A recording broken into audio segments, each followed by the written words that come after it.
Welcome to UX Banter Season 7, where design leaders, innovators, and change makers share their stories, insights, and passion for human centered experiences. This season, we are exploring AI driven design, inclusive UX, enterprise strategy, and the evolving role of designers in a rapidly changing world. I'm your host, Dushyant Kanungo. This podcast is presented by Galaxy UX Studio and powered by Galaxy Weblinks, an Inc. 5000 company. Hello, everyone. Welcome to another episode of the UX Banter podcast. Today, we are joined by a creative leader with experience across ideation, concept development, and team leadership. His work has earned multiple national ADDIE awards and has been featured in graphic design and poster annuals. He has also been listed among Losers International Achievers 200 Best Illustrators worldwide and named one of Dallas's 32 under 32. Beyond his professional work, he's passionate about helping creatives grow. He's the author of Breaking into Art Direction and the host of Open Door Creative, a YouTube channel, where he shares practical guidance for aspiring creatives. Please welcome Creative Director at Flywheel, Kevin Forister. Hi, thanks for having me. Appreciate the intro. Hi, Kevin. Welcome to the show. How things have been so far? Things are going all right. It's definitely been a little bit of a pressure cooker to start the year. There's been a lot of moving parts going on at the moment at the agency. So just trying to get our footing and start this year right. Absolutely. 2026, we are all hoping that this year stays on track. Touch wood.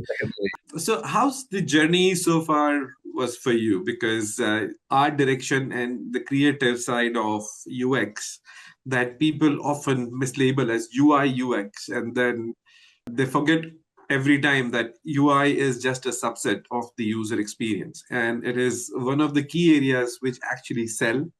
More than storytelling, special effects do require, and they make for a wonderful watch. So, how was the journey? Where did it all start? Yeah, I mean, the journey's been a long one. I've been in the industry probably about 15 years now. And what I've really appreciated is just the constant shifts and change at every level, right? So started off, we'll take it a step back into university. So, I was somebody who was in the Texas Creative Program at the University of Texas, which is a creative course where about 50% of the class moves on within the course. And the first time I took it, I did not make the top 50%. I was around the 48% mark, really bummed about it, but I did not move on. And so I kind of was at this crossroads in my career potential career of, is this something that I really want to truly do, right? Mm-hmm. There was an option to retake the course and try again. And I chose that option. And then that following semester, I was the top scorer in our program. So it was worth the bet. But what I realized at that moment is I had to put a lot of extra work and effort into this if I wanted to make it a profession, right? I think then I joined a smaller shop called Screamer Co. in Austin, Texas. Really got my hands dirty. It was a very small shop. There was about 10 of us, eight maybe to start, only about 10 when I left. And we had a variety of smaller clients. Continue to keep pacing and working as hard as I can, really putting effort into what I was doing. And that is eventually rolled into me leaving Austin to Dallas, where I joined a company called Tracy Locke, was there for about 10 years, working on all sorts of clients from Samsung to Audi to Pizza Hut to FedEx. And now I've transitioned over to Flywheel, where I am now working on accounts like Bank of America, Jack Daniels, things of that nature. So it's been a wild ride. Started off as a junior art director, then an art director, then a senior art director, associate creative director. And now I stand at kind of what was my personal finish line, which was a creative director. So it's been a wild ride. I know you mentioned UI UX. It's definitely been a portion of my life for a while now. And to your point, not just the digital experience, right? That could be any kind of ways in which we are interacting and engaging with our consumers across tactics and across media and across channels. So it's been a ride, but I'm excited to be here. And yeah, I love it. I love what I do. So, what entails the position as a creative director? It sounds to everybody like that this is on the higher level of existence when there is somebody who is leading the creatives and getting things done in a very short span with constructive feedbacks and all. But how does it actually work? Yeah. Going about managing a team of creatives.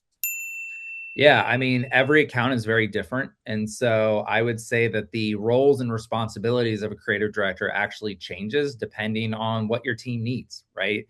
There are times where I'm just leading a team, giving feedback, presenting to clients, and doing all the things necessary to kind of get the work strategically to the finish line. But there are also times in which I have to roll up the sleeves and get into the programs and make things myself, right? And create. So it really is so dependent. I know creative directors like myself who are varying the work. They're in the Photoshops, they're in the illustrators, they're in the InDesigns, they're in the After Effects all the time.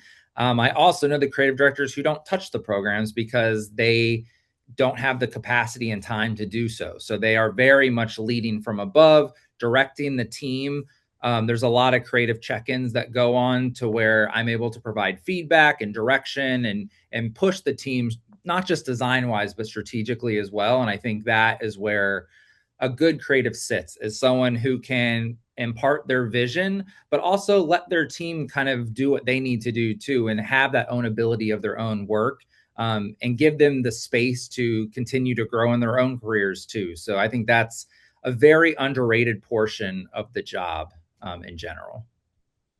That's insightful. One thing that you just mentioned here, which was that you get to work with bigger brands and bigger names from Samsung, Audi, Krispy Kreme, FedEx. And when you work with the names that people instantly recognize or connect with, this gives a different level of satisfaction. But most of us in the creatives often work with names and brands which sometimes they don't even hear about the product, what happens once it is out there or if it is launched. So there is a different sort of a pressure that comes with a bigger brand, I suppose. I think yes and no. What's interesting, because I started my career on a lot of smaller brands and then have transitioned to some larger brands that have more notability, I would say that as long as you're approaching every project and every challenge in the same way, there doesn't become a lot of difference. And I'm even doing some freelance work on the side and other projects currently that might be smaller, but might be more impactful, meaning the work I'm doing may have more gravitas for the brand. Like it might be able to push it forward even more because they are so small. So the impact you feel and what you're making on those smaller brands is a little bit more immense. Whereas when you're working on a big brand, you might be one cog in a larger machine of things going on, to where your singular piece of work may not make as much of an impact at that point in time. But I think for me, the approach is always the same, whether it's a small client or big client, whether the budget is small or whether the budget is large. It's just trying to strategically solve their problem in any which way that we can, particularly graphically or visually, but also through messaging as well, and just making sure that we are giving the best creative product possible, no matter the size. But doesn't that come with another set of problems? Because when the bigger the brand is, the rigid the brand guidelines are.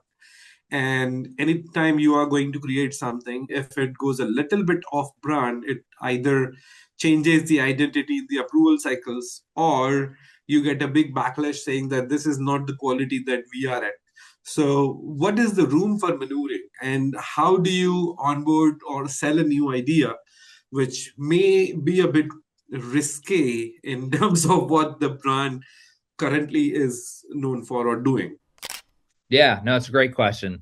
I think it all really comes down to balance, right? I think if there are brand guidelines set in place, it is our jobs to utilize them so that we're creating consistent communication across all touch points, right? That is the goal of a brand guideline. That is why one exists, and we need to work within it. Now, to that point, like, it's also very, very important to push, right? As a good brand partner, our goal is not just to say yes to every client's demand, but to challenge our clients and try to continue to push the work forward. And sometimes that means we root it in the brand. It may start somewhere, but we push it one step or two steps further. Now, a lot of times in presentations, it's known as the safe option, but we will typically give a very on brand, to brand guidelines option. And then we will show an option that maybe pushes the envelope a little bit, maybe pushes our client a little bit out of their comfort zone. And I think that's important, because if all you're doing is shaking your head yes and doing exactly what is entailed in the guidelines, you're probably not accounting for every single project and every challenge that comes your way. Because when a brand guideline is created, it's not thinking about every single project that could ever come through the door, right? And so it's our goal to continue to push and problem solve regardless, of what brand guide is in front of us. And that is what it is called. It's guidelines, not Yep. constitution. So Exactly. that's Exactly. That's a great point. I think that is the other problem with the UX. I mean, people don't talk about it, but the ADA law, or the Section 301 of the government, says that by law, you must comply to the WCAG 2.1 or 2.2, whatever. But then it's guidelines. It's Yep. web content accessibility guidelines, and guidelines are mere suggestions. So the law says follow the suggestion, and it's up to you to interpret whether it is working right or not. And I think Yep. that is why European Union has recently released a EU content accessibility guidelines, which we are yet to study. Just mentioning. You Yep. also said that you did UX work, or you dabbled in UX side with Audi. What was that Yep. about? Yeah, we had a really great opportunity. And what I really appreciated about that UI UX project is we came up with the problem and the solution, meaning it wasn't an original assignment that was given to us by the brand. So we were in charge of, kind of creating the in-store experience within dealerships. And what we decided is, hey, what if we had this digital experience, this touchscreen experience that kind of pushes past your very typical traditional type of pull-up banners to teach somebody about the vehicles. And we made sure to really think about it from a user experience perspective. So we had to take the mindset of when someone walks in a dealership and the things that they might be feeling, right? Maybe you're a little bit nervous. Maybe you don't like talking to people right away. You're trying to explore and experiment and discover the things that matter to you. And so we created a digital experience that was for that person, that experience that was able to take very complex technology and distill it down to things that matter to you, the consumer, right? And so I think that was a really important thing, is it wasn't just about scrolling through models of vehicles, but it was also learning about the different technology and the things that make each model very, different to purchase, right? And I think what was great from our experience too is we were able to integrate like a little click to test drive feature. So essentially, once you scrolled and got all the information, there was still a next step for you as the viewer to click that request a test drive. And then the sales associates on their tablet would continue the experience, right? And they would know what you looked at already. And so they were able to really, dive in, and it really created a nice bridge between, new customer who might be a little nervous and that sales representative who is ultimately trying to make a sale, right? It is. And given Audis, I can tell you, once you test drive one, you don't want to try anything else. It's coming from the Exactly. personal experience, yes. Uh, but yeah, that's amazing that, sometimes you have to create the problem or recommend the problem that, what, there is a great CX to be had, Yep. and now let's solve it. And then if somebody is, if you are able to sell your idea to the right people, then you are in. With that, You have lived in Texas for, I think, majority of your life. Correct. Um, Yeah. and Texas has this vibe that it comes and stays with you. Even for the shortest of the visits that I have had a chance in my life to come to Texas, it's the vibe. I don't think Texas is a place, it's a vibe. It's just anybody who is living there is going to talk a certain way, they are going to eat a certain way, and behave a certain way. And so that is the predictability of a Texan comes to me. Let's see, how Texan are you? So, as somebody who has lived in Houston, San Antonio, Austin, and now Dallas, I would say Woo. that's semi-correct. What I would say is, based on where you are, the vibe definitely changes a little bit from place to place. There's definitely I don't want to say Southern charm, that's not the right word, but for lack of a better word, there's definitely a more relaxed nature and a very respectful nature of most of the people that I have met, interacted with, get to work with on a daily basis. So I would say that there's the Southern hospitality thing is definitely real. I I've definitely agree. Yeah, I've definitely gone to other places and felt maybe a little less welcome. So I've never worried about feeling welcome wherever I've gone. So I think that's been the biggest thing about Texas. I'm also just a sucker for warmer weather. So you can't really find me anywhere cold because I probably won't make it. So that's another thing that's kept me here for so long.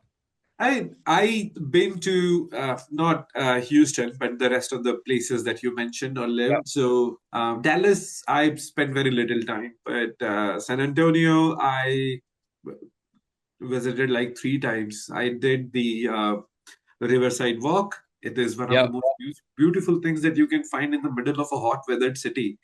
Sure. And Yep. also the ranch, the Alamo Ranch, and did the historical tour with people doing cosplay around, and Yep. got really excited about the history. And in Austin, of course, there is the Capitol building, and Yeah. you get to feel America firsthand. So, what is your favorite food? My favorite food is barbecue. No surprise. Ah, Uh, Texas. Uh-huh. Yeah, I love Texas barbecue. There's a place called Franklin's in Austin. That's my number one place. And if I had a last meal, that is what it would be for sure. What about the spices? What is the level of hot? Spiciness, I can go hot. I can go hot. My wife can go hotter. But I typically will get like a pretty dang spicy, like if I'm getting Mexican food or we do hot chicken here as well. When we do hot chicken, I get probably medium to high spice. My wife will go all the way on the spice spectrum again, but So, I can just so people who are not familiar with it, this is an yeah, Indian saying it to a Texan is that yeah. in India, spices means a lot of things. But Okay. when it says about hotness of the food, the Mexican food is something that even I would think twice. But then you have Texas, which amazingly it eats highest level of chili, guacamole, and those salsa dips, which they might look harmless, but they are There's a intense. for sure. No, that's All I can right. confirm. Favorite drink? My favorite drink. This is going to be so boring. Water. I'm just a water guy. I have water by me at all times of the day. So water is my drink of choice. If we're going alcoholic beverage, I do like a good margarita. I'm a big tequila guy, but yeah, just the good old water is good enough for me. Come on, no beer. I'm not a big beer guy, Okay. honestly. Okay. I'll dabble, but comparatively, if I can have an alcoholic drink, I would rather have some Hard one. tequila. Yeah.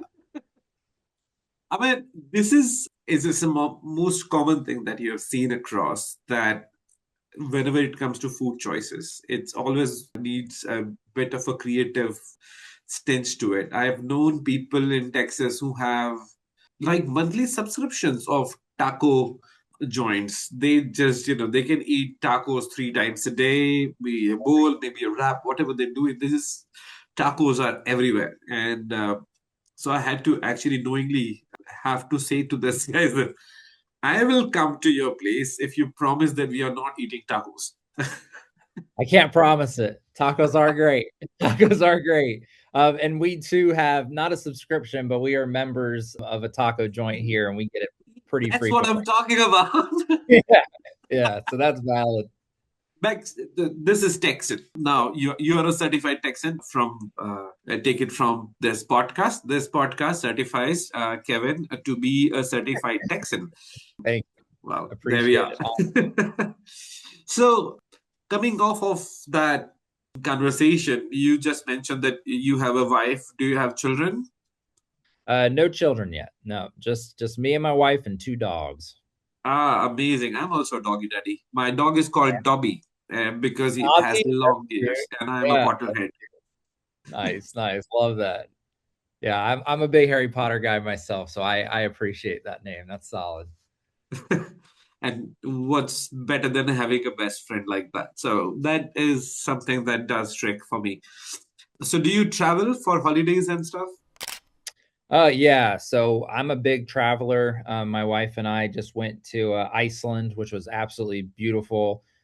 We're trying to go to Japan this year, so we're kind of I'd say we try to do one big trip yearly to just kind of explore and learn new things, taste new tastes, and see other things as well. So Almost 60% of the guests that I get on this podcast, whenever say that a place that you want to travel and Japan comes in.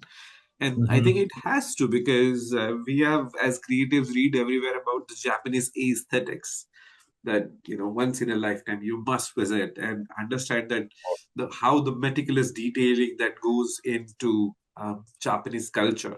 So yeah, that's on the list as well. Yeah, So so you travel window or aisle? window or aisle. I let my wife have the window seat, so I'm typically on the middle seat, which is not the preferred seat, Uh, but it'll have to do. doesn't put We you off flying. do what? Doesn't put you off flying. No, I will say I am a nervous flyer, so It's all it right. does make me a little nervous to be up in the air.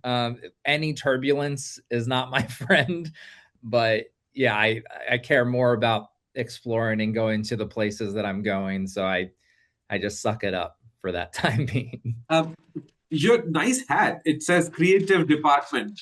What is it about? Just that. I was a sucker to Instagram advertising. It knew who I was, it knew what I did, and it put this hat up on my algorithm. And so I clicked it and purchased it. That's as easy as the story is. There's nothing too crazy there, but Yep, you fit the demographic. I think money well spent by those marketing department guys for that's creative departments. So yeah, they connected one another.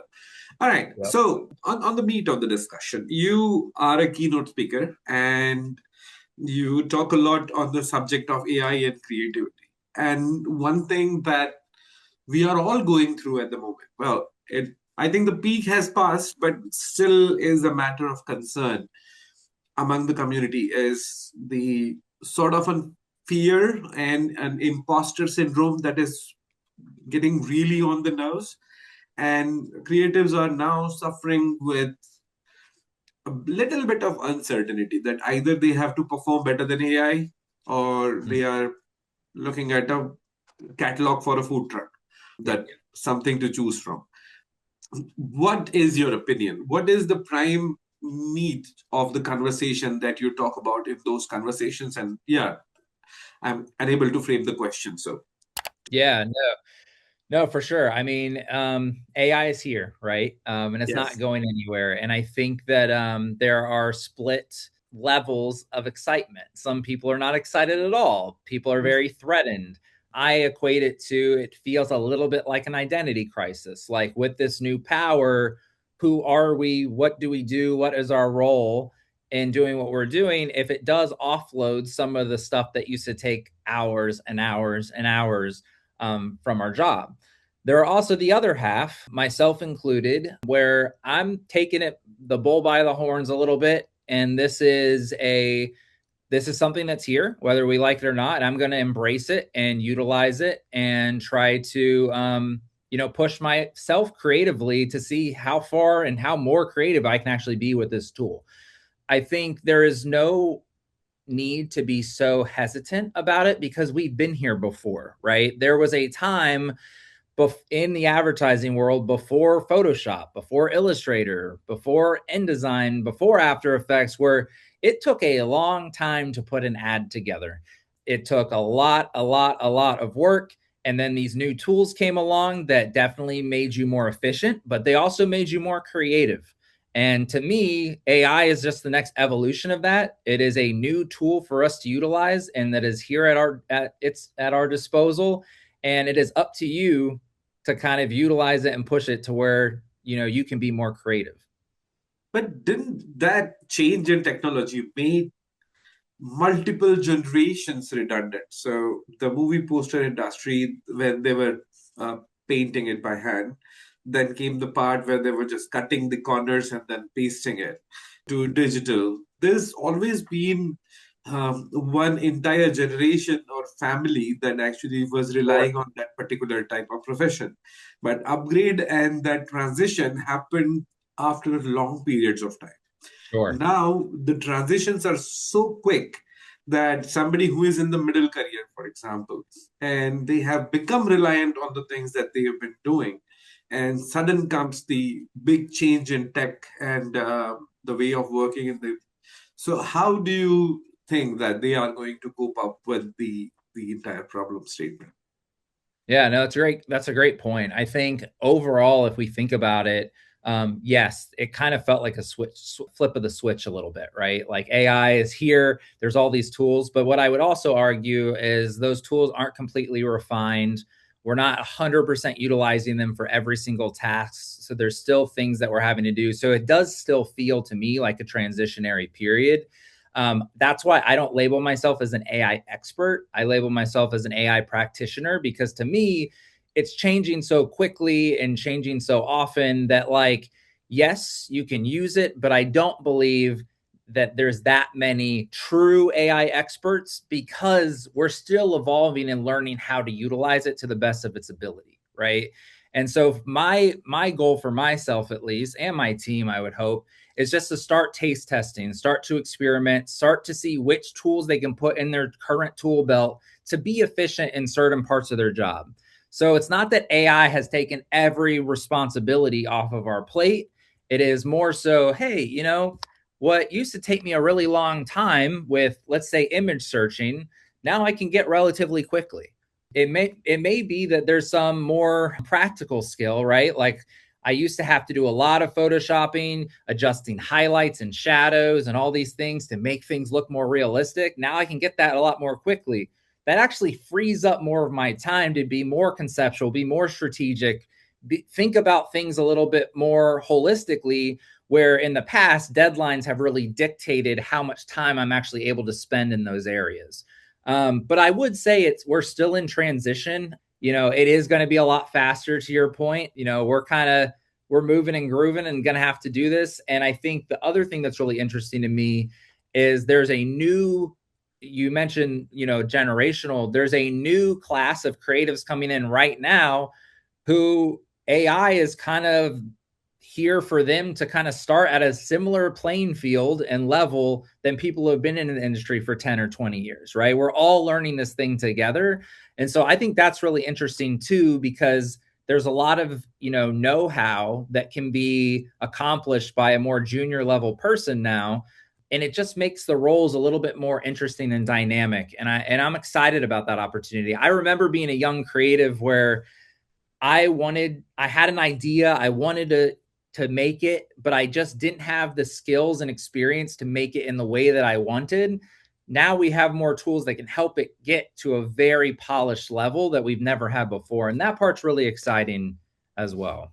So here's to add to the context. So Chat GPT 3 Yep. came in June 2020, which Yep. is 5.5 years ago.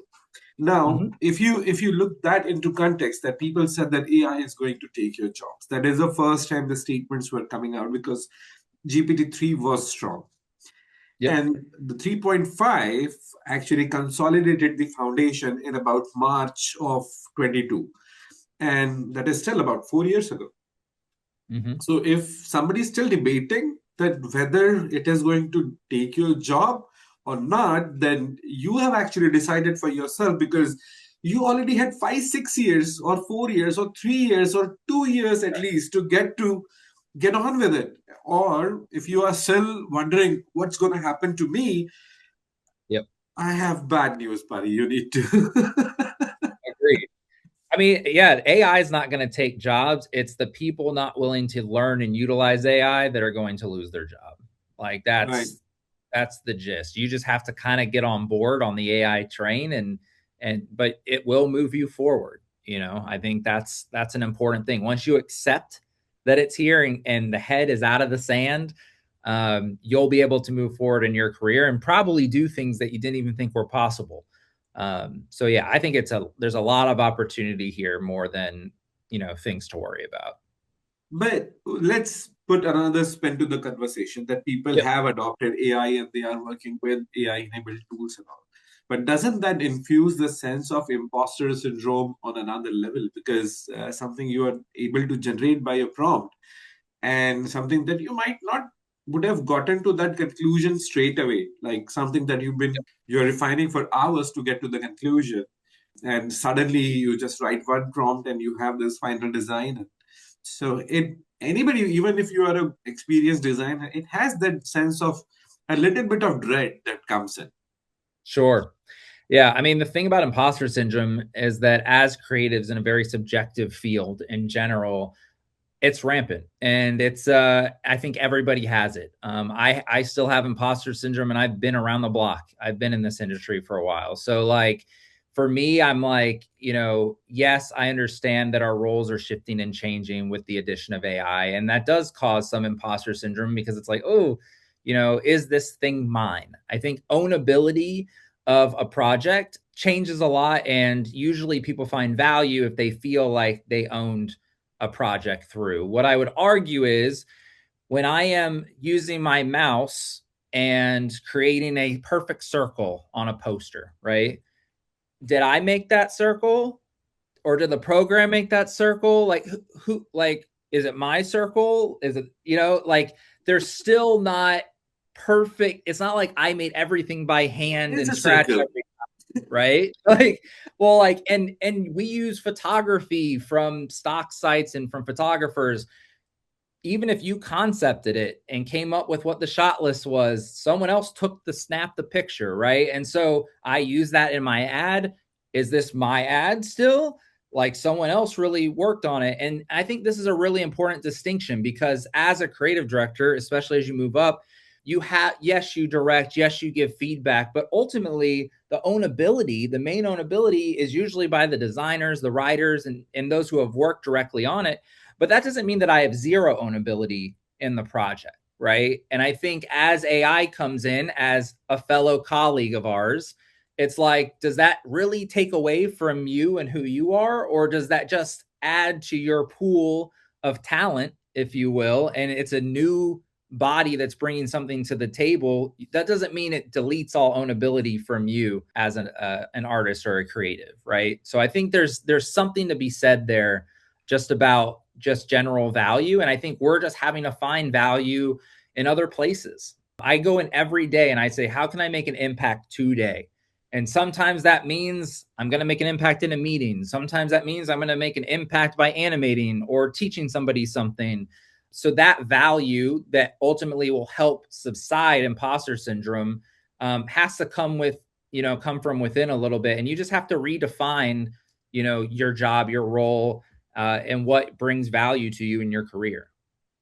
So if you are wielding a crayon, a pencil, a paintbrush, a Photoshop software disk, or if it is AI, it doesn't matter. It is the tool. It is still Exactly. going to be the tool, and you have to trust yourself that you are able to provide that instruction as to what is the place, what is the destination where we are headed, and that creativity is always for the creators. It doesn't matter what tool you're using or how fast it is helping you make it. I mean, you can chisel a marble, or you can simply use lasers to cut it down. It's Exactly. not going to be bigger challenge. But yeah, I think that's a wonderful insight into how we should be looking at AI. You have this channel, YouTube channel, Open Door Creative. Yep. Tell us more.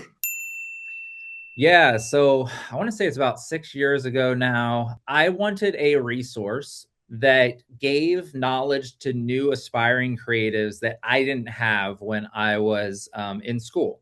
And I think there are a lot of things you don't learn from the seat of a university classroom that I thought were very pivotal to know, right? Things you wouldn't get unless you were a sponge on the wall or at an agency and learning and getting educated on all aspects of the business.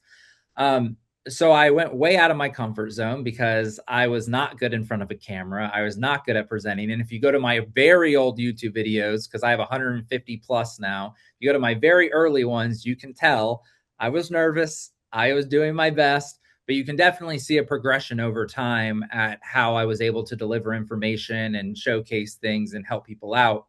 But essentially, I wanted a YouTube channel that did a few things. It educated, it told people stories. So I have a lot of car interviews with other creatives where we just kind of talk about getting into the field, the stresses, the pressures, how no two journeys are the same. I also do portfolio reviews. So there's a lot of me reviewing portfolios, what's good, what's bad, what could you improve in general. And all those things have basically equated to comments back to me or emails to me saying that this has helped them improve in their career or even get that first job. And that stuff has been the most valuable through my whole career, has been some of the most valuable, feedback that I've ever received. So that's been the goal of the channel. I haven't made a video in a little bit. My last one was actually on AI. So I do have a big AI video as my most recent, but I feel like I've kind of tackled a lot from imposter syndrome to all the things that I really want to talk about. So at this point, it's more so when a new topic really comes in that I'm like, oh, I haven't talked about that yet. Then is when I'll make, additional videos. But again, the YouTube channel is very much for that entry level, getting into this game type of person. It's really essential for anybody who is a design leader to express their thoughts in their own way, be it doing a podcast Yeah. or creating the YouTube channel or writing a book. And on that front, we can talk about your book now. Yeah, for sure. Yeah, no. So my book, I have it with me. This guy right here, breaking into art direction, did something very similar to the YouTube channel. I wanted a resource that you can buy on Amazon for $19.99. So very Yay. affordable. Like, yeah, exactly. Very affordable. Basically, a portfolio school in the palm of your hands. The truth is that schooling is very expensive, right? The portfolio school I went through, very expensive. My goal was, hey, for $20, can I give somebody a very similar experience? So my book is all about how to come up with ideas, like what is my process in general. It has a lot of creative briefs, so like fake projects that you can actually do to build your portfolio and make it a very strong 360-degree, very job-seeking portfolio. And then ultimately, it has a little chapter and area on getting that job, how to track when you're in the interview process, how to ultimately transition into that first job, and ultimately what your mindset as a junior creative should be. And so that was the goal of the book. I understood from YouTube that some people are very visual learners. Some people like the old school method, a little bit of paper, as well as those projects just being really great idea generators to continue to boost you and your own skill sets. Right. So Amazing. that was the And goal. when we are talking about that, on both the fronts, is there any book that you would recommend? I mean, of course, your book is something Yeah. that comes first, but any other book that you can recommend for our Yeah, listeners? for sure. So I got two and I got them here as well. At least for the advertising industry, this book, Hey Whipple Squeeze This by Luke Sullivan, was a game changer for me. It taught me how to be a creative. It taught me how to think differently and be very solution oriented as it pertains to the work. So that was really big for me. They also have a digital edition now, which I think is really strong. And then just from a conceptual standpoint, this book, which is The Creative Act, A Way of Being, Rick Rubin is the author of this one. This gets a little bit more conceptual about just creativity in general, but as it pertains What is to the life. name of that book? The Creative Yeah, Act. The Creative Act, A Way of Being. A Way of Being. Okay. Way of being. And again, it is that. It's not just creativity within your job, it's creativity within your life. And it does get a little heady at times and a little bit overly conceptual, but I would say generally I took very strong learnings out of it that I have incorporated into my job as well.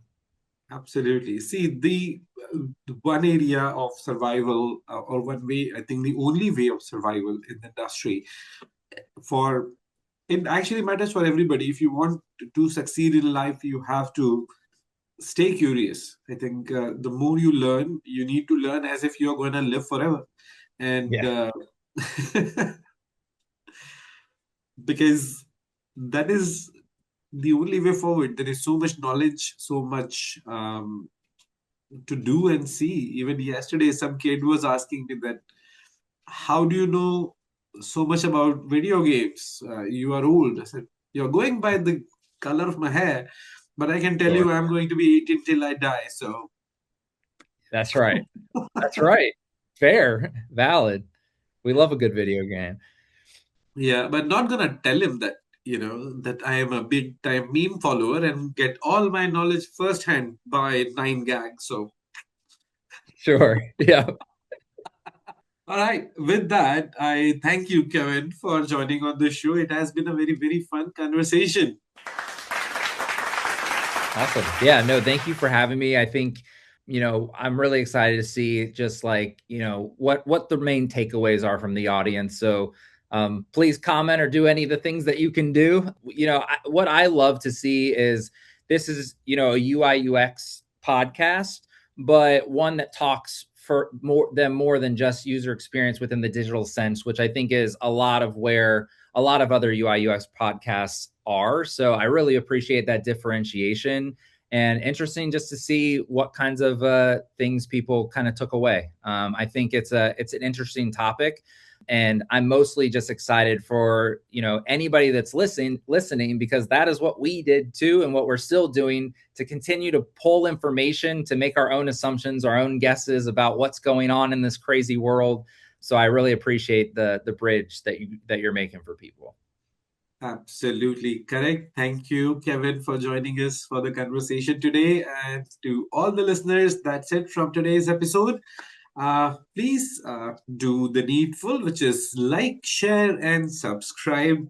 I need more followers to continue. Like is one thing, but yeah, and don't forget to press the bell icon. Got to push that. Until the next time, I'll see you guys with another episode and fun banter. So till then, see you.